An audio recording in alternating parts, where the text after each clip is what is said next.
हिंदी केवल एक विषय नहीं, अभिव्यक्ति की पहचान है। हिंदी केवल एक विषय नहीं, अभिव्यक्ति की पहचान है। जो समझ ले इसे दिल से, उसकी सफलता आसान है। तो हेलो मेरे प्यारे बच्चों, बहुत बहुत स्वागत है आपके पसंदीदा वन शॉट सीरीज में। मैं लाली वर्मा लेकर आई हूं क्लास 10th कोर्स बी, जो कि आपकी पाठ्य पुस्तकें हैं। कौन कौन सी? स्पर्श और संचयन। करेंगे हम एक एक पाठ, एक एक कविता और संचयन की कहानियों का वन शॉट, ठीक है, जिसमें आप बहुत अच्छे से समझ पाएंगे कि कहानी में आखिर है क्या, कविताएं क्या कहना चाहती हैं, ये अलंकारों से कैसे सुंदर बन गई, ये सब कुछ जानेंगे, सब कुछ समझेंगे, वो भी बहुत ही आसान से तरीके में। बस आपको बने रहना है मेरे साथ शुरू से लेकर अंत तक, ताकि आप हर एक शब्द को, हर एक वाक्य को, हर एक कविता को, हर एक कथन को, हर एक कहानी को बहुत अच्छे से सुनकर समझें और अपनी परीक्षाओं में धूम मचाएं। ना केवल परीक्षाओं में ही सफलता मिलने वाली है, बल्कि आप अपनी रियल लाइफ से भी उसको अच्छी तरह कनेक्ट करने वाले हैं। देखना, ये वादा है आपकी लाली मैम का। तो चलते हैं स्पर्श भाग 2 के पहले पाठ की तरफ, जिसका नाम है कबीर की साखी। जी हाँ, साखी है। साखी का मतलब क्या होता है? साखी का मतलब साक्षी, साक्षी का मतलब प्रमाण, सबूत। तो कबीर की साखियां मतलब कि कहीं ना कुछ तो ऐसी बात है जो कि हमें सच्चाई से जोड़ती है, जो कि हमें बिल्कुल यथार्थ से वाकिफ कराती है। तो आइए देखते हैं, सबसे पहले कबीरदास जी के जीवन परिचय को जान लें और समझ लें कि उनका जन्म कब हुआ, उनकी रचनाएं कौन सी थी, किस तरह की रचनाएं कबीरदास जी करते थे, और उनकी रचनाओं में आखिर ऐसा क्या है कि 600-700 साल पुरानी लिखी गई रचनाएं आज भी हमें ऐसा लगता है जैसे बस अभी अभी लिखी गई हैं। अरे ये तो हमारे ही जीवन से संबंधित है। चलते हैं। कबीरदास जी का जन्म हुआ था 1398 में काशी में। गुरु रामानंद के शिष्य कबीर ने 120 वर्ष की आयु पाई। सन 1398 से 1518 तक का इनका जीवन रहा था। जीवन के अंतिम कुछ वर्ष मगहर में बिताए, वहीं चिर निद्रा में लीन हो गए। कबीर का आविर्भाव ऐसे समय में हुआ था जब राजनैतिक, धार्मिक और सामाजिक क्रांतियां अपने चरम में थी। देखिए, राजनैतिक भी थी, धार्मिक भी थी, सामाजिक भी थी, ठीक है, पूरी तरह से बिल्कुल टॉप पर थी अपने। कबीर क्रांतदर्शी कवि थे। उनकी कविता में गहरी सामाजिक चेतना प्रकट होती है। उनकी कविता सहज ही हृदय को छू लेती है, मर्म को छू लेती है, क्योंकि उनकी कविताओं में कल्पना नहीं है, उनकी साखियों में कल्पनात्मक कोई भी बिंदु शामिल नहीं है। जो भी है वो हमारे दैनिक जीवन से, रियल लाइफ से रिलेटेड है। एक और उन्होंने धर्म के बाह्य आडंबरों पर अपनी गहरी तीखी चोट की है। धर्म के बाह्य आडंबर मतलब जो भी दिखावटीपन जिसको कहते हैं कि भाई मैं इतनी पूजा करता हूँ, मैं इतना व्रत करता हूँ, मैं मंदिर जाता हूँ, मैं मस्जिद जाता हूँ, मैं यहाँ जाता हूँ, काबा जाता हूँ, कैलाश जाता हूँ, और मन में है चोर, मन में है पाखंड, तो ऐसी भक्ति का कोई अर्थ नहीं, ऐसा उन्होंने स्पष्ट किया है। कबीर शास्त्रीय ज्ञान की अपेक्षा अनुभव ज्ञान को अधिक महत्व देते थे। तभी तो उन्होंने लिखा है, पोथी पढ़ पढ़ जगमुआ, पंडित भया न कोय, ढाई आखर प्रेम का, पढ़े सो पंडित होए। कबीर के अनुसार उनका जो विश्वास था वो सत्संग में था, और वे मानते थे कि ईश्वर एक है, वह निर्विकार है, अरूप है, जिसका कोई रूप नहीं है, निर्विकार है, उसका कोई आकार नहीं है, क्योंकि ईश्वर को किसने देखा? किसी ने नहीं, फिर उसका रूप कैसे डिसाइड कर लिया? अर्थात कबीरदास जी निर्गुण भक्ति धारा के कवि थे। निर्गुण भक्ति धारा मतलब जो ईश्वर का कोई आकार या रूप की पूजा नहीं करते थे। कबीर की भाषा पूर्वी जनपद की भाषा थी। उन्होंने जनचेतना और जनभावनाओं को अपने शब्द और साखियों के माध्यम से जन जन तक पहुंचाया। अपनी साखियाँ, अपने शब्द, अपने जो भी दोहे हैं, उनके माध्यम से जन जन में जागृति लेकर आए, क्योंकि उस समय था भारत में कुछ अलग ही मुगलों का शासन। मूर्ति, मंदिर, जो सब कुछ था, सब कुछ तहस नहस हो गया था, ठीक है। तो मूर्ति, मंदिरों के टूटने से, मूर्तियों के टूटने से सारे समाज में बड़ा दुख सा व्याप्त हो गया। हिंदू धर्म इस्लाम धर्म, सिर्फ 2 ही धर्म थे उस समय। तो हिंदू धर्म बहुत दुखी हुए कि अब हम क्या करेंगे, मंदिर टूट गए, मूर्तियाँ विक्षिप्त कर दी गई हैं, उनको खंडित कर दिया है। तो उन्होंने एक और अपने तरीके से सबको समझाया, समाज में एक नई चेतना जागृत की कि भगवान तो वैसे भी सिर्फ मंदिर या मस्जिदों में नहीं रहता है, वो तो हर एक के मन में विराजित रहता है। मंदिरों के टूटने से दुखी, मंदिरों के टूटने से दुखी सब पूरी जो जनता थी, भोली भाली जनता थी, वो बहुत दुखी थी कि अब हम अपने परमात्मा से कैसे कनेक्ट कर पाएंगे। तब कबीरदास जी ने इन साखियों की रचना की, इन शब्दों के माध्यम से जन जन में ये जागृति, ये चेतना फैलाई कि परमात्मा एक होता है, जिसका कोई रंग रूप या आकार नहीं होता है, वो किसी पर्टिकुलर स्थान पर नहीं रहता है, वो तो घट घट में व्याप्त है। आइए देखते हैं कबीरदास जी की साखी। साखी का मैं आपको बता चुकी हूँ पहले ही, एक बार फिर से मैं बताऊं कि साखी का अर्थ होता है साक्ष्य। साक्ष्य मतलब क्या होता है बेटा? साक्ष्य का अर्थात होता है प्रमाण। प्रमाण का क्या मतलब होता है? सिंपल सबूत, ठीक है, सबूत। तो साखियां ये उनकी है, वो इस बात का प्रमाण है कि जो भी हमारे जीवन में घटित होता है, जो भी मनुष्य जीवन में होता है, वो सब कुछ यहाँ पर है, वो भी बिल्कुल प्रूफ के साथ, ठीक है। तो लिखा क्या है? ऐसी बाणी बोलिए मन का पाखोय, ऐसी बाणी बोलिए मन का पाखोय, औरन को शीतल करे अपना तन शीतल करे, औरन को सुख होए कबीरा, औरन को सुख होए। आपके मन में ज़रूर ये प्रश्न आएगा कि मैडम यहाँ पर बाणी क्यों लिखा है, शीतल क्यों लिखा है, क्या कहना चाहते हैं? तो देखिए, यहाँ पर वैसे भी अभी हमने देखा ना कि कबीरदास जी की जो भाषा थी वो जनपद की भाषा थी, बोलचाल की भाषा थी।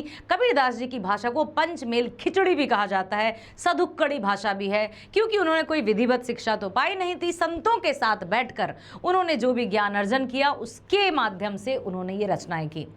तो सधुक्कड़ी भाषा, पंचमेल खिचड़ी, बहुत सारी भाषाओं का समागम, ठीक है, इसलिए उनकी भाषा इस तरह की है। तो बाणी यहाँ पर वाणी के लिए कहा गया है, बोली के लिए कहा गया है, व्यवहार के लिए कहा गया है, ठीक है, कि अपने व्यवहार में सदैव मधुरता अपनाएं। हमें हमेशा ऐसी वाणी का प्रयोग करना चाहिए, क्योंकि जब हम मधुर वचन बोलते हैं, मधुर व्यवहार करते हैं, तो स्वयं का दिल तो प्रफुल्लित होता ही है, खुद को तो खुशी मिलती ही है, साथ ही साथ दूसरा जो सुन रहा है, जो हमारे साथ वार्तालाप कर रहा है, वो भी बड़ा खुश हो जाता है। तो जब बोलने से सब कुछ सही हो सकता है, तो अपने व्यवहार में सदैव मधुरता अपनाएं। सबसे बड़ा संदेश कि अक्सर झगड़े किस बात से होते हैं? व्यवहार से। किसी ने तेज बोल दिया, किसी ने किसी को कुछ कह दिया, हाँ। तो जब हम अपनी वाणी को ही विनम्र रखेंगे, जब हम अपनी वाणी में ही शीतलता अपनाएंगे, तो सारे झगड़े, सारे टंटे वैसे ही खत्म हो जाएंगे, ठीक है। अपना तन शीतल करें, यहाँ पर शीतल है मतलब अपने कलेजे को तो ठंडक पहुँचती ही है, अपने मन को तो सुकून मिलता ही है, साथ ही साथ जो सुन रहा है, जो हमारे साथ है, उसको भी बड़ा अच्छा लगता है। समझ में आ गया बेटा? समझ में आ गया पहला वाला? ठीक है, अब हम चलते हैं दूसरे की तरफ। अब देखिए दूसरा दोहा क्या कहता है, दूसरी साखी क्या कहती है?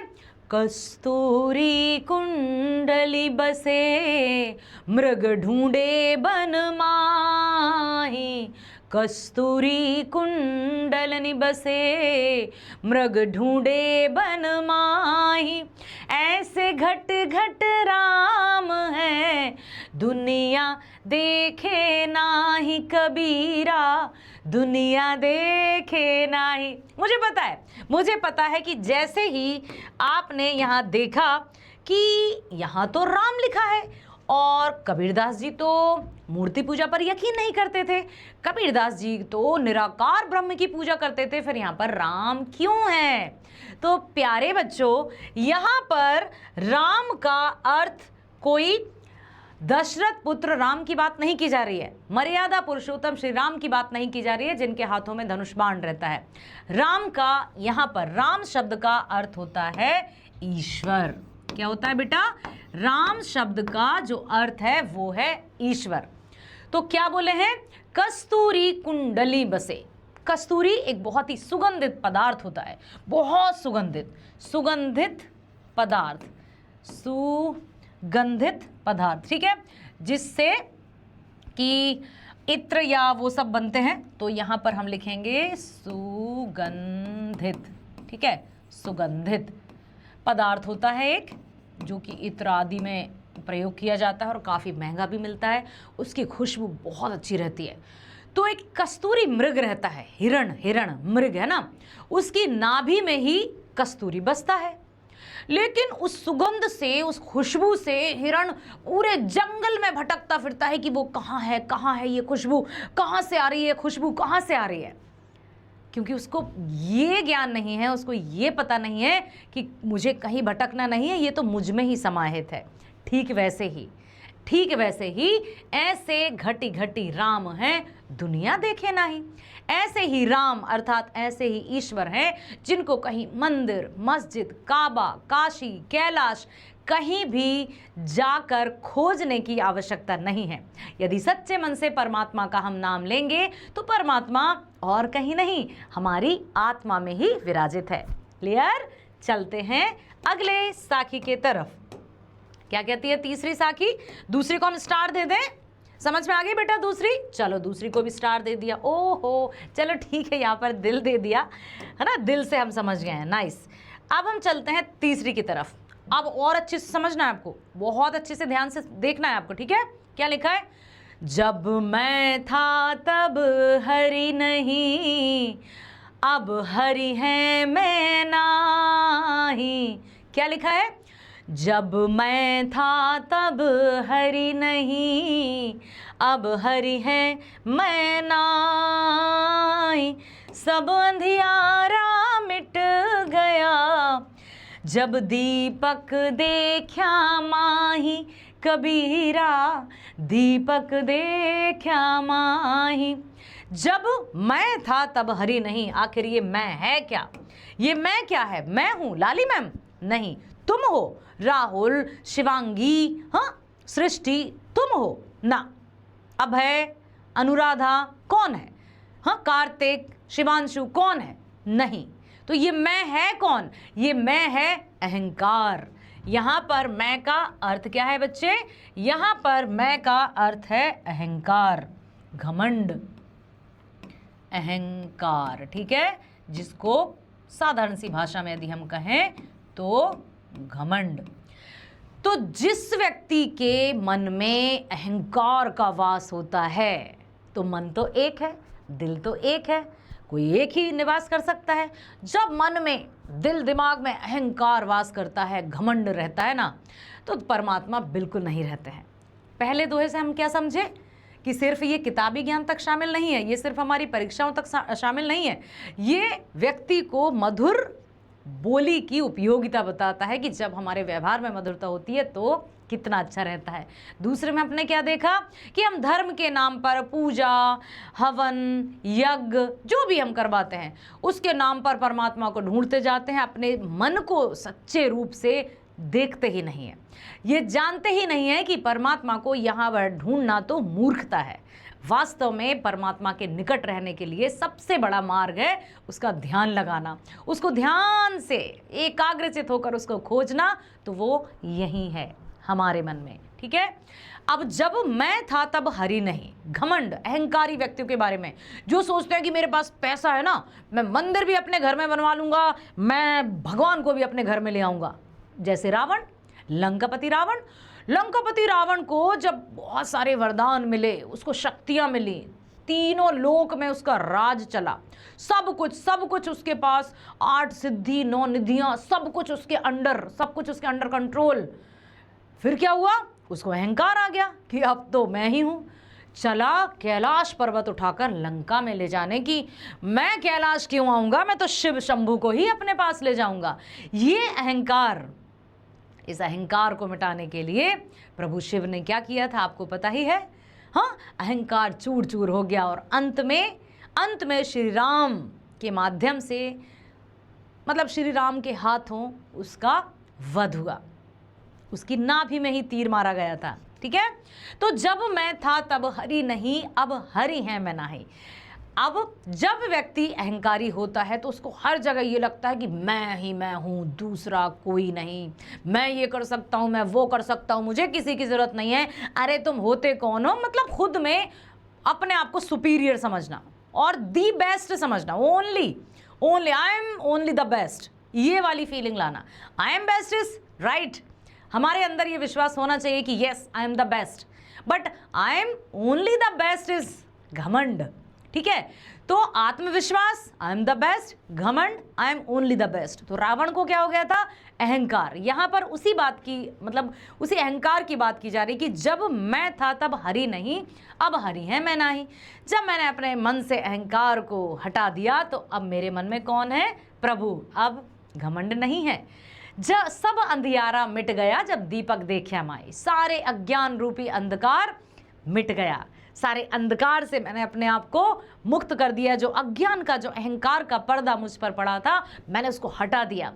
और जो दीपक, जो रोशनी, जो लौ आई, वो उस अलौकिक शक्ति की जो परमपिता परमेश्वर है।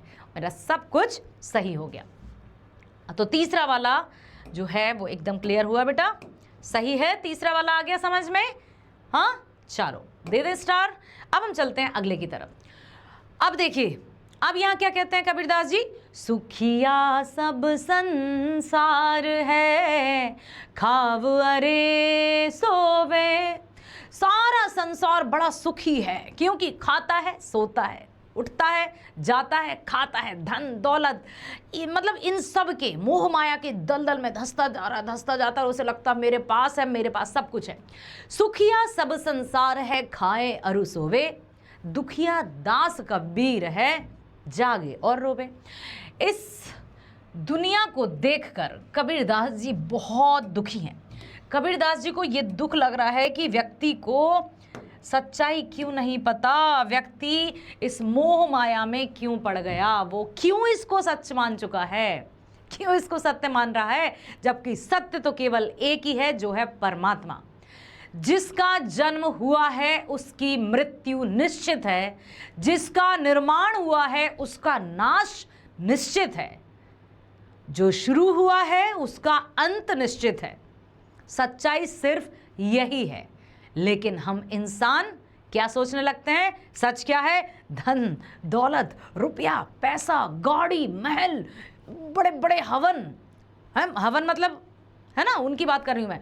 बड़े बड़े महल, अट्टालिकाएं, मेरे पास इतना है, मेरे पास इतने, 4 गाड़ियां, 10 गाड़ियां, नौकर चाकर। उसको लगता है बस ये अब तो मैं सुपीरियर हो गया, अब तो मैं बिल्कुल ऐसा हो गया कि अब तो मुझसे कोई कुछ कर ही नहीं सकता। लेकिन वो ये बात भूल जाता है कि आया भी अकेला था, जाना भी अकेला है। बचपन में जब मैं गांव में थी तो उस समय एक भजन, मतलब सोमवार के सोमवार ना गांव में भजन होते थे, तो उसमें बड़े अच्छे से बताया है उन्होंने कि क्या बताया था? नाम हरि का जप ले बंदे, फिर पीछे पछताएगा। पी ले तू हरि नाम का प्याला, सकल पाप कट जाएंगे। अकेला आया है, अकेला ही जाना है ना। मुट्ठी बांध के आया जग में, हाथ पसारे जाएगा। बालापन में खेला खाया, आई जवानी मस्त रहा। बूढ़ापन में रोग सताए, खाट पड़ा पछताएगा। तो यही कि सीता की सहेलियां कितनी सारी थी, रावण के साथी कितने थे, लेकिन जब शीश कटे तब कोई नहीं। मतलब आना भी अकेले है और जाना भी अकेले है। ये सब मिथ्या है, मिथ्या सब संसार है। सच तो सिर्फ यही है, परमात्मा। इसलिए हमें कभी भी मतलब दुनिया को देखकर कबीरदास जी बहुत दुखी हैं कि सुखिया सब संसार है, खाए और उसको लगता है ये खा रहा हूँ, ये महल, ये गाड़ी, ये सब मेरी हैं। लेकिन कबीरदास जी ये सब देखकर बड़े दुखी होते हैं कि कैसा मूर्ख इंसान है। सच्चाई तो केवल परमात्मा है ना। सच्चाई केवल और केवल ईश्वर है, परमात्मा है। अब चलते हैं अगली दोहे की तरफ, अगली साखी की तरफ। क्या लिखा है? विरह भुवंगम तन बसे, मंत्र न लागे कोई। विरह भुवंगम, विरह मतलब बिछड़ना। विरह मतलब क्या होता है? बिछड़ना। ठीक है, तो विरह मतलब बिछड़ना। जब कोई यहाँ पर भक्त और भगवान की बात कर सकते हैं, है ना। इष्ट, भक्त भगवान, प्रेम, प्रेमी प्रेमिका। तो जब कोई किसी से जिससे पूरी तरह से हम प्रेम करते हैं, और पूरी तरह से हमें प्रेम किसके साथ करना है, जो हमारे साथ है, जो मुझ में है, जो आप में है, जिससे हमारा निर्माण हुआ है। एक ऐसी शक्ति, एक ऐसी अलौकिक शक्ति जिसने हमारा निर्माण किया है, वो कौन है? परमपिता परमेश्वर, ईश्वर, ठीक है। तो विरह भुवंगम तन बसे, मंत्र न लागे कोई, राम वियोगी ना जिवे, जिवे तो बौरा होई। यहाँ पर भक्त और भगवान की मतलब इतनी निकटता, ऐसे प्रगाढ़ प्रेम को बताया है कि जब ईश्वर से निकटता नहीं हो पाती है ना, तो और कहीं मन लगता ही नहीं है। एक प्रेमी और प्रेमिका जिस तरह से बिछड़ जाते हैं, आज के परिप्रेक्ष्य में यदि मैं बताऊं तो, जब जैसे राधा कृष्ण, या आप देखिए ना, जब श्री कृष्ण मथुरा चले गए थे, गोपियों की क्या हालत हुई थी। गोपियों ने रो रो कर अपना बुरा हाल बना लिया था। श्री कृष्ण ने उद्धव जी को भेजा कि जाओ तुम उनसे कहो कि योग धारण करें, तो गोपियों ने महाज्ञानी उद्धव को भी अपने वाक चातुर्य से परास्त कर दिया, क्योंकि वो अपने प्रेमी अर्थात अपने श्री कृष्ण के, अपने प्रभु के बिना अपने आप को कभी भी उन्होंने उनके बिना अपने आप को, अपने आप के अस्तित्व का मतलब अपने आप का महत्व ही नहीं समझा था। तो वो उनसे दूर नहीं रह सकती थी। उनकी विरह वेदना उनका सबसे बड़ा दुख था, सबसे बड़ी तकलीफ थी। तो विरह भुवंगम तन बसे, मंत्र न लागे कोई। जब विरह की पीड़ा, जब बिछड़ने की पीड़ा होती है ना, तो कोई कितना भी मंत्र फूके, कितना भी इलाज करवाए, कितने भी झाड़ फूक करवाए, उससे उसकी तकलीफ सही नहीं हो सकती है। कैसे उसकी तकलीफ होगी? जब वो उससे मिल जाएगा। जब भक्त का भगवान से मिलन होगा ना, तभी हमारे सारे दुख दूर होंगे, ठीक है। विरह भुवंगम तन बसे, मंत्र न लागे कोई, राम वियोगी ना जिवे, जिवे तो बोरा होई। राम से बिछड़कर, प्रभु से बिछड़कर, राम अर्थात मैंने बताया ना बेटा, राम का यहाँ पर अर्थ है परमात्मा या ईश्वर, ठीक है, परमात्मा, परमपिता। तो राम वियोगी ना जिवे, जिवे तो बोरा होए। जिवे मतलब जीना, जीना मतलब जीवन, ठीक है। वो राम के वियोग में कोई भी भक्त उससे बिछड़कर नहीं जी सकता है, और यदि उससे बिछड़कर जिएगा भी तो वो पागलों की भांति होगा। बोरा मतलब पागलों की भांति, पागलों की भांति, ठीक है। हो गया? दे दे स्टार? समझ में आ गया बच्चे? Very nice. चलो स्टार यहां दे देते हैं। अब हम चलते हैं अगली साखी की तरफ। क्या कहती है अगली साखी? निंदक नेड़ा राखिए, आंगन कुटी बंधाए। निंदक नेड़ा राखिए, आंगन कुटी बंधाए। बिन पानी साबुन बिना, बिन पानी साबुन बिना, निर्मल करे सुभाए कबीरा, निर्मल करे सुभाए। अब देखिए, कबीरदास जी ने यहाँ ये भी बताया कि अक्सर लोग अपनी जो भी हमारी कमियां बताता है ना, हमें वो बुरा लगने लगता है और हम उसको दूर भगा देते हैं या हम उससे दूर चले जाते हैं। लेकिन वास्तव में कबीरदास जी क्या कहना चाहते हैं कि यदि हमें एकदम सही होना है, एकदम बिल्कुल परफेक्ट होना है, एकदम हमारे मन से, हमारे दिल से, हमारे दिमाग से सारी कमियों को निकाल फेंकने का यदि हमने निश्चय किया है, तो उसका केवल और केवल एक रास्ता है। वो रास्ता क्या है? निंदक नेड़ा राखिए। निंदक मतलब होता है जो हमारी कमियों को गिना दे, मतलब निंदा करने वाला, निंदा या आप बुराई भी कह सकते हैं, या कमियां बताने वाला, ठीक है, कमियां बताने वाला, ठीक है। तो ये हो गया निंदक नेड़ा। नेड़ा मतलब पास में। निंदक नेड़ा राखिए, आंगनी कुटी बंधाई। अब जो निंदक है ना, जो हमारी कमियों को बताते हैं, जो हमारी बुराई करते हैं कि अरे इसमें तो ये कमी है, जब देखो जब अपने आप को सुपीरियर समझता रहता है और इसमें तो ये कमी है। कभी सोचा है उसने कि यदि उससे ये ऐसा अच्छे से बोलता तो बात बिगड़ सकती थी, अच्छे से बात बोलता तो बात बन सकती थी, बहुत सारी बातें।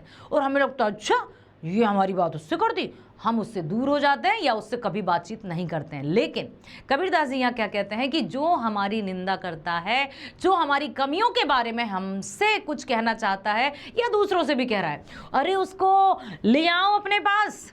जैसे हम गाय को खूंटे में बांध कर रखते हैं ना अपने पास, हाँ खूंटे में रखते हैं ना कि भाई गाय बछड़ा है, गाय है, घी है, दूध है, उसको अपने पास रखो। ठीक वैसे ही जो निंदक होते हैं, जो अपनी कमियां निकालने वाले होते हैं, उनको अपने पास रखो, अपने घर के आसपास ही उनका घर भी दिलवा दो, ताकि क्या हो, बिन साबुन पानी बिना। हम साबुन से नहाते हैं ना, कौन सी साबुन पसंद है तुम्हें बताओ जल्दी कमेंट सेक्शन में, कौन सी साबुन से स्नान करते हो? नीम है, तुलसी, मार्गो, नहीं तो बता जल्दी, कौन सी? लक्स? अच्छा मुझे पियर्स? चलो चलो, जो भी साबुन से आप स्नान करते हो बताना, और ये भी बताना कि वास्तव में स्वच्छता होती है कि नहीं। तो बिन साबुन पानी बिना, साबुन मतलब यहाँ पर साबुन ही है जिससे हम स्नान करते हैं, पानी मतलब यहाँ पानी है, ठीक है। निर्मल मतलब स्वच्छ, एकदम साफ, साफ स्वच्छ, ठीक है। करे सुभाई, यदि हमारे पास निंदक हम अपने पास रखेंगे तो बिना साबुन और बिना पानी के हम ही एकदम क्लीन हो जाएंगे, बहुत अच्छे हो जाएंगे, क्योंकि हम में तो कुछ कमियां ही नहीं रहेंगी, ठीक है। आया समझ में? ओ हो, स्टार दे दें क्या? पक्का दे दें स्टार? चलो जी, इसको भी स्टार दे दिया। अब हम चलते हैं अगली साखी की तरफ, ठीक है। अब कबीरदास जी कहते हैं, पोथी पढ़ पढ़ जगमुआ पंडित भया न कोई, एक ही आशिर पीड़ का पढ़े सो पंडित होई। ये क्या कह गए जी? तो फिर हमें पढ़ना नहीं चाहिए क्या? नहीं जी, अरे रुको रुको, ये मत सोचना कि हम नहीं पढ़ रहे हैं। कबीरदास जी के कहने का अर्थ क्या है? पोथी पढ़ पढ़ जगमुआ पंडित भया न कोई। अब यहाँ पर ऐसे लोगों की बात की जा रही है कबीरदास जी द्वारा। पंडित मतलब क्या होता है? ज्ञानी। यहाँ पंडित कोई जाति नहीं है, कोई धर्म नहीं है, जाति नहीं है, कोई धर्म नहीं है, ज्ञानी है, ठीक है। पोथी मतलब पुस्तक पढ़े पढ़े जग मुवा, है ना। सारे के सारे लोग, ऐसे लोगों के बारे में बात की गई है जो ये डिग्री रखें, वो डिग्री रखें, बहुत सारा किताबी ज्ञान है और व्यवहारिक ज्ञान शून्य, व्यवहारिक ज्ञान 0। मतलब किताबी ज्ञान तो है, किताबी ज्ञान, ठीक है, से बड़ा क्या होता है? बड़ा क्या होता है? किताबी ज्ञान से बड़ा क्या होगा बताइए? व्यवहारिक ज्ञान, ठीक है, व्यवहारिक, ठीक है, व्यवहारिक ज्ञान। अब बहुत से लोग ऐसे हैं जिनके पास किताबी ज्ञान तो बहुत है, मैंने ये पढ़ा, मैंने वो पढ़ा, और जब कोई परिवार में छोटी सी खटपट हो जाए, दोस्तों के बीच में थोड़ी सी अनबन हो जाए, तो वहाँ कोई हम सही से हम अपने तर्क भी प्रस्तुत नहीं कर पा रहे हैं, या हम अपनी दोस्ती को बचाना नहीं, हमने मैं तू मैं अपनी दोस्ती को खराब कर लिया। तो ऐसे किताबी ज्ञान से क्या मतलब?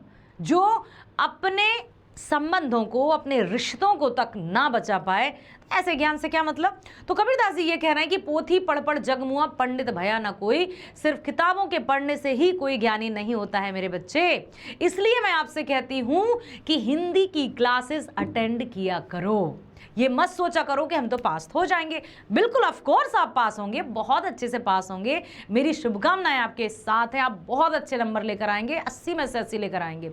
लेकिन बेटा किताबी ज्ञान के साथ साथ व्यवहारिक ज्ञान की भी आपको पूरी समझ होनी चाहिए, जो हमेशा मैं आपको बताती हूँ, ठीक है। एक ही आशिर पीव का, एक ही मतलब एक, आशिर मतलब अक्षर, पीव मतलब प्रेम, है ना। पढ़े सो पंडित होए, पीव और यहां पर प्रभु भी है। तो जो व्यक्ति सिर्फ और सिर्फ किताबी ज्ञान पढ़ते हैं, इधर उधर बड़ी डिग्रियां धारण कर रहते हैं, जिन्हें बोलने का तक तरीका नहीं, अपनों से कैसे बात करनी है, छोटे बड़ों से कैसे बात करनी है, कैसे रवैया अपनानी है, उससे कोई मतलब नहीं। यदि वास्तव में ज्ञानी एक वही व्यक्ति कहलाएगा जो सबके मान सम्मान को ध्यान में रखते हुए व्यवहार करे और बहुत अच्छे से उसके अपने जीवन में सुख समृद्धि लाए। तो एक ही आशीर पीव का वो कैसे आएगा? जब हम परमात्मा के निकट होते हैं ना, जितना हम परमपिता के निकट होंगे उतना ही इन बाहरी दुनिया के आडंबरों से बचे रहेंगे, मोह माया के जाल में फंसने से भी बच जाएंगे। बेटा बहुत बड़ी बात बता रही हूं आपको। जितना आप चाहे आप जिस भी धर्म से ताल्लुक़ रखते हो, भाई ईश्वर अल्लाह जिसको भी आप मानते हैं, जिसको भी आप पूजते हैं, तो उसके प्रति अपनी पूरी समर्पण और पूरा आस्था होना चाहिए, वो भी सच्चे हृदय से। हर एक ईश्वर, चाहे वो अल्लाह हो या ईश्वर हो, चाहे वो मस्जिद में रहता है, चाहे वो मंदिर में रहता है, चाहे वो गीता की बात करें, चाहे वो कुरान की बात करें, हर एक में यही कहा गया है कि हमको आपसी भाईचारे के साथ रहना है, हमें सबसे अच्छे से व्यवहार करना है, किसी को भी किसी बात की कोई दुख या हानि नहीं पहुंचाना है। और जिसने ये प्रेम की भाषा समझ ली, समझो वो तो सबसे बड़ा ज्ञानी है। दे दें स्टार?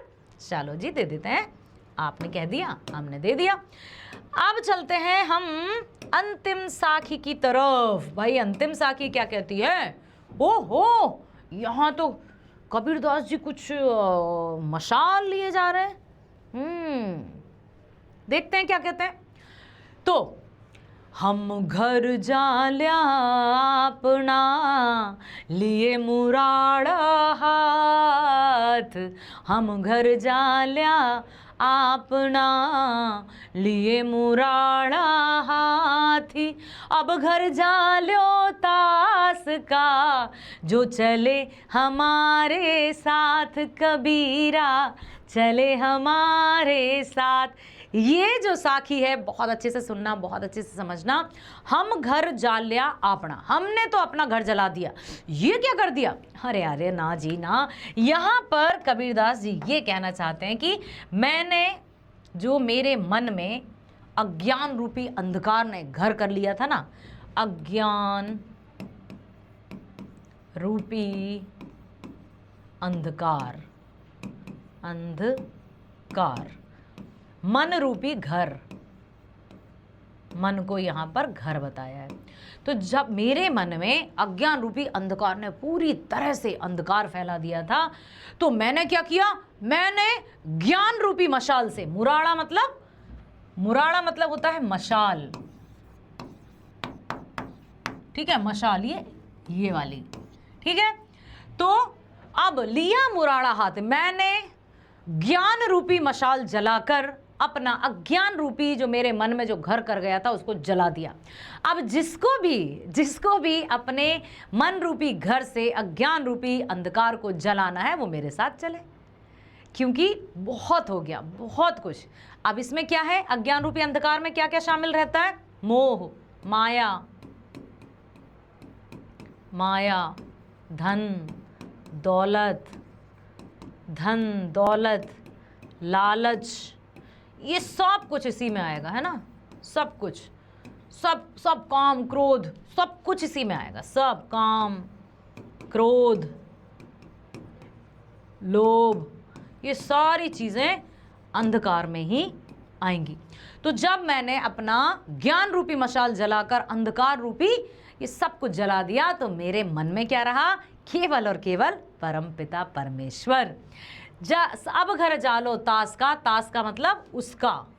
मतलब उसका, जिसको भी अपना अज्ञान रूपी घर जलाना है वो हमारे साथ चले। ठीक है, समझ में आ गए? तो ये कहना चाहते हैं कबीरदास जी। क्या इसको भी हम स्टार दे दें? समझ में आ गया? कमेंट सेक्शन में लिखना बेटा ज़रूर। हाँ, कमेंट सेक्शन में ज़रूर लिखना। आ गया समझ में? चलो जी, बहुत बढ़िया। तो सबसे पहले थोड़ा सा हम रिकैप कर लेते हैं। हमने देखा यहाँ व्यवहार की बात की गई है, यहाँ कहीं भी नहीं भटकना है, हमारे मन में सच्चे मन से हम ध्यान धरेंगे तो परमात्मा हमारे पास है। ईश्वर तभी प्राप्त होगा जब हमारे मन से अहंकार नहीं होगा। अब यहाँ पर लोग मोह माया के पीछे भाग रहे हैं और पांव तन्ना कर सो रहे हैं, लेकिन कबीरदास जी ये कहते हैं कि ऐसे लोग कैसे हैं जो सच्चाई से अनभिज्ञ है। फिर ईश्वर और भक्त और भगवान के रिश्ते को बताया है कि जब वो बिछड़ जाते हैं तो उस विरह वेदना को कोई दूर नहीं कर सकता। फिर देखा कि निंदक या निंदा करने वालों को हमेशा अपने पास रखना चाहिए। पोथी पढ़ किताबी ज्ञान से ही कुछ नहीं होता। जब तक हमें व्यवहारिक ज्ञान नहीं होगा, अपने आप को हम नहीं जानेंगे, तब तक हमें कोई ज्ञान प्राप्ति नहीं होगी। फिर तो पता ही आपको कि मन रूपी घर में जब अज्ञान रूपी पूरी आ जाता है तो सब कुछ नष्ट हो जाता है। अब चलते हैं कुछ प्रश्नों की तरफ। क्या लिखा है? ऐसी बानी बोलिए के माध्यम से कबीर कैसी बानी बोलने की सीख दे रहा है। अभी अभी हमने आपको बताया। आशा करती हूँ आप बहुत अच्छे से ये उत्तर लिख पाएंगे। अपने मन का अहंकार छोड़कर मधुर वाणी में बोलना है, हमेशा अच्छा व्यवहार करना है। इसका कारण है कि अपने मन का अहंकार त्यागने से हमारे शरीर की शांति, शीतलता की अनुभव होगा। फिर है मन में आपा कैसे उत्पन्न होता है। आपा मतलब क्रोध। मनुष्य की इच्छा होती है वह सांसारिक सुखों का उपयोग करें, सुखों की चाहत में उसके मन में साधन कर ले। इसके अलावा वह धन और बल का स्वामी बनना चाहता है। ऐसे ही उसके मन में आपा उत्पन्न हो जाता है। आपा होने के लिए कबीर यह कह रहा है कि इससे मनुष्य में दूरी बढ़ती है। मनुष्य अब मन का आपा खोए। यहाँ पर आपा मतलब घमंड भी है, ये सब क्रोध भी है, ठीक है, लोभ भी है, ये सारी चीज़ें हैं। मोह माया के चक्कर में फंसना भी है, मोह माया, ठीक है। आपक होने के लिए कबीर क्यों कह रहे हैं? ताकि वो सबके साथ रह सके। ऐसे घटी घटी राम है के माध्यम से मनुष्य के किस सत्यता से परिचित कराना चाहते हैं कि परमपिता ईश्वर सबके पास है, सबके पास है। मतलब हर एक की आत्मा में परमपिता का वास होता है। कभी ये ना सोचे कि मैं यहाँ जाऊँगा, मैं ये करूँगा तब मिलेगा, क्योंकि ये सब हम कहीं ना कहीं अहंकार के वशीभूत होकर कहते हैं, है ना। वो था ना, मोको कहाँ ढूंढे बंदे मैं तो तेरे पास में, ना मैं देवल ना मैं मस्जिद ना काबे कैलाश में, ना तो कोने क्रिया कर्म में नहीं योग बैराग में, खोजी होए तो तुरत ही मिल हो, खोजी होए तो तुरत ही मिल हो, पल भर की तलाश में, मोको कहाँ ढूंढे बंदे मैं तो तेरे पास में। यही है कि प्रभु और कहीं नहीं है वास्तव में, ना किसी देवालय में, ना तीर्थ स्थान में, ना गुफा, ना कंदराओं जैसे दुर्गम स्थान में, दुनिया में। परंतु ईश्वर को अपने मन में नहीं खोजता। सच्चा वास ईश्वर तो घट घट में अर्थात हर प्राणी में व्याप्त है। हर प्राणी में राम के बसने की तुलना किससे की गई है? तो यहाँ उन्होंने यही बताया कि घट घट अर्थात हर एक के। अब बताया है कि जब अपनी अज्ञानता और अहंकार के कारण बात नहीं समझ पाता है तो ईश्वर का वास ठीक उसी तरह से जैसे हिरण की नाभि में कस्तूरी, है ना। कस्तूरी कुंडलिनी बसे मृग ढूंढे बनमाही, ऐसे घटी घटी राम है दुनिया देखे नहीं। सब अंधियारा मिट गया। किस अंधियारे की बात की जा रही है? लोभ, लालच, मोह, माया, घमंड, अहंकार, इन जैसे अंधकारों की बात की जा रही है, ठीक है। अज्ञान, भय, अहंकार, इसकी अंधेरे की बात की जा रही है। तो यही बताना चाहते हैं कि प्रकाश पुंज अर्थात ईश्वर रूपी दीपक को मन में देखा तो सारा अंधेरा मिट गया। आप जानते हो कि जब अंधकार होता है, एक छोटे से दीपक के जलने से ही वो अंधकार पल भर में छूमंतर हो जाता है। कबीर की दृष्टि में संसार सुखी और वह स्वयं दुखी क्यों है? बिल्कुल सही बात है। क्यों भाई?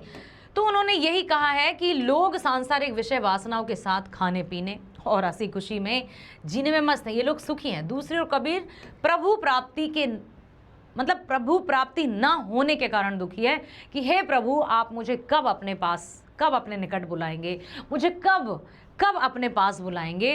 परेशान है, वह सोने की बजाय जाग रहा है और रोते हुए दुखी हो रहा है। राम वियोगी की दशा कैसी हो जाती है? बिल्कुल पागलों की तरह है, बिल्कुल, है ना। ऐसा लगता है कि उसको कि बस वो तो पागल गया, बौरा गया वो, है ना। धतूरा खा के जैसे बौरा जाते हैं ना, वैसा। तो राम वियोगी झेल रहे व्यक्ति की दशा दयनीय होती है। कोई मंत्र उपाय ठीक नहीं कर पाता है, इस व्यथा की अधिकता को सहन नहीं कर पाता, अपने प्राणों से हाथ तक धो बैठता है। ऐसा व्यक्ति यदि जीता भी है तो उसकी स्थिति पागलों के समान हो जाती है। वह राम से मिलकर ही स्वस्थ हो पाता है। ना तो कोई मंत्र काम करता है, ना कोई झाड़ फूक काम करती है, क्योंकि विरह की वेदना अर्थात बिछड़ने की जो पीड़ा होती है ना, जो भक्त और भगवान की बांधे रखती है, और वही यदि दूर हो जाए, गोपियां और कृष्ण से आप समझिएगा, है ना, जब वो दूर थे तो उनकी क्या स्थिति थी, ठीक वही हालत हो जाती है। निंदक के बारे में कबीर की क्या राय है? कबीर ने बिल्कुल यही कहा है कि समाज के लोग निंदा के भय से आलोचक, मतलब जो हमारी निंदा करते हैं, जो हमारी बुराइयां करते हैं, या बुराई भी नहीं कहेंगे, जो हमारी कमियों को बताते हैं, हम उनसे दूर हो जाते हैं, आसपास उनको भटकने तक नहीं देते हैं। इसके विपरीत कबीर का मत क्या है कि अपने आसपास ही जगह देना चाहिए ताकि वो किसी भी तरह से भटकने है ना, भटकने आया गया तो हमें ये पता चले कि कम से कम हमारी कमियां तो हमें पता चले। कबीर की साखियां जीवन के लिए बहुत उपयोगी हैं, तो इनमें जिन मूल्यों की झलक मिलती है उनका उल्लेख करिए। क्या क्या सीखा आपने कबीर की साखियों से, बताओ क्या क्या सीखा? सबसे पहले मधुर व्यवहार, फिर हाँ तो देखिए, सदैव ऐसी वाणी बोलना चाहिए कि सुनने वाले को शीतलता मिले। मनुष्य को अहंकार, जब मैं था तब हरि नहीं, अहंकार छोड़ना चाहिए। अपने आलोचकों को, मतलब निंदक, नियरे राखिए, आंगन कुटी छबाए। ईश्वर प्राप्ति के लिए मनुष्य को उचित प्रयास करना चाहिए, कस्तूरी कुंडल में बसे की तरह। ईश्वर तो परमात्मा तो हमारी आत्मा में बसे, उनको और कहीं खोजने की आवश्यकता नहीं है। ईश्वर के संबंध में कबीर के अनुभव मान्यताओं का वर्णन करिए। तो ईश्वर हर एक कण कण में व्याप्त है। ईश्वर प्राप्ति के लिए यदि वास्तव में ईश्वर से कनेक्शन करना है, और करना ही है क्योंकि सत्य तो वही है, तभी तो कहते हैं सत्य क्या है? सिर्फ राम। राम का नाम ही सत्य है और राम यहाँ ईश्वर है। ठीक है, अहंकार त्याग आवश्यक है। ईश्वर के वियोग में व्यक्ति जी नहीं पाता है, उसकी दशा पागलों की तरह हो जाती है। ईश्वर के बारे में जाने बिना कोई भी ज्ञानी नहीं कहलाता। ठीक है, समझ में आया? वियोग मतलब बिछड़ना। ठीक है, तो ये थी कबीर की साखी। आशा करती हूँ कि आपने बहुत अच्छे से हर एक साखी को सुना, उसमें समझे, वैल्यूज़ या मूल्यों को समझा, उद्देश्यों को समझा, और आप न केवल अपनी परीक्षाओं के लिए ही इस कबीर की साखियों को याद रखेंगे, बल्कि अपने जीवन में मधुर व्यवहार अपनाएंगे। कभी भी अहंकार जैसी मतलब आदतों से दूर रहना, लोभ, मोह, माया, काम, क्रोध, इनसे दूर रहना, खुश रहना, स्वस्थ रहना और मस्त रहना। इसी तरह से वन शॉट सीरीज में हम हर एक चैप्टर को इसी तरह पढ़ेंगे। तो मेरे प्यारे बच्चों, बने रहो हमारे साथ नेक्स्ट टॉपर्स पर, जहां हम देश का भविष्य बनाते हैं। Bye bye, thank you so much, all the best.